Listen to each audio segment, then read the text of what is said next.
Hello बच्चों, चलिए प्रश्न पढ़ते हैं। 35 छात्रों की एक कक्षा में 18 छात्रों ने गणित लिया है, 12 छात्रों ने गणित लिया है लेकिन विज्ञान नहीं। उन छात्रों की संख्या ज्ञात कीजिए जिन्होंने दोनों विषय लिए हैं। उन छात्रों की संख्या भी ज्ञात कीजिए जिन्होंने विज्ञान विषय लिया है, गणित नहीं। दिया है कि प्रत्येक छात्र ने कम से कम एक विषय लिया है। तो मुख्य अवधारणा, तो देखो भाई, हम जानते हैं कि एन ए सरवनिष्ठ बी डैश बराबर हमारा होता है n A minus n A सरवनिष्ठ बी। तो अब देखो हमारे पर्सन के बारे में, देखो उसने लिखा है कम से कम एक विषय लिया प्रत्येक छात्र। इसका अर्थ है जो हमारा 35 छात्रों का जो समूह है वो हमारा होगा एन ए सम्मिलन बी का मान। तो वो हमारे पास है 35। देखो यहाँ जो ए है हमारा वो है गणित, और बी है वो है हमारा विज्ञान विषय के बारे में।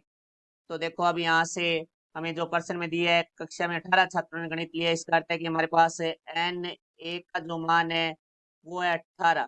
प्रश्न में कह रहा है कि 12 छात्रों ने गणित लिया है लेकिन विज्ञान नहीं। इसका अर्थ हुआ कि गणित तो लिया है तो ए हो जाएगा सर्वनिष्ठ, विज्ञान नहीं लिया तो बी डैश हो जाएगा।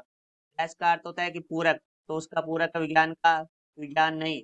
बराबर है हमारे पास संख्या है 12, तो इसका हमारा जो सूत्र होगा वो होगा n A minus n A सर्वनिष्ठ बी बराबर 12। तो एन ए का मान है हमारे पास 18, तो 18 माइनस एन ए सर्वनिष्ठ बी बराबर है 12।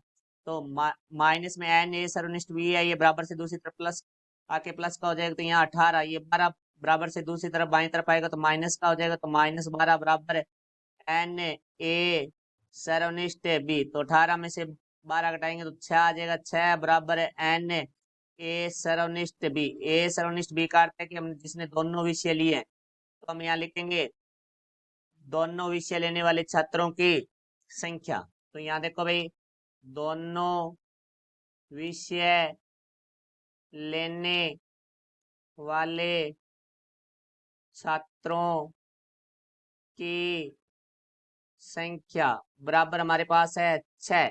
अब देखो हमारे प्रश्न में क्या पूछा गया, क्योंकि ये पूछा गया था पहला, तो दोनों विषय लिए ये हमने बता दिया। उन छात्रों की संख्या ज्ञात कीजिए जिन्होंने विज्ञान विषय लिए और गणित नहीं। तो इसका अर्थ हुआ कि एन बी सर्वनिष्ठ ए डैश, क्योंकि उन्होंने गणित विषय नहीं लिया, तो ये हो जाएगा n B minus n A सर्वनिष्ठ बी।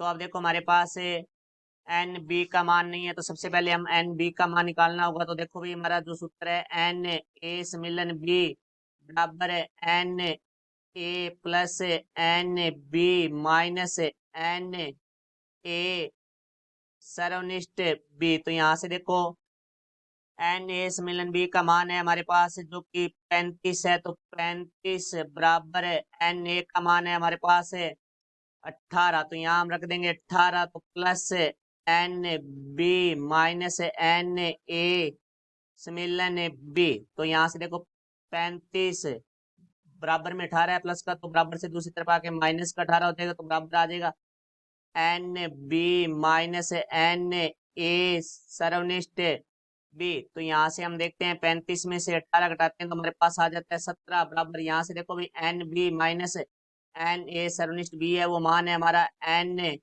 बी सर्वनिष्ठ ए डैश का मान है जो हमारा 17 आ गया है। तो देखो भाई, यहाँ से विज्ञान विषय लेने वाले छात्र जिन्होंने गणित विषय नहीं लिया, उनकी जो संख्या है वो हमारे पास है 17। ये हमारे प्रश्न का उत्तर, आशा करता हूँ समझाया होगा। धन्यवाद।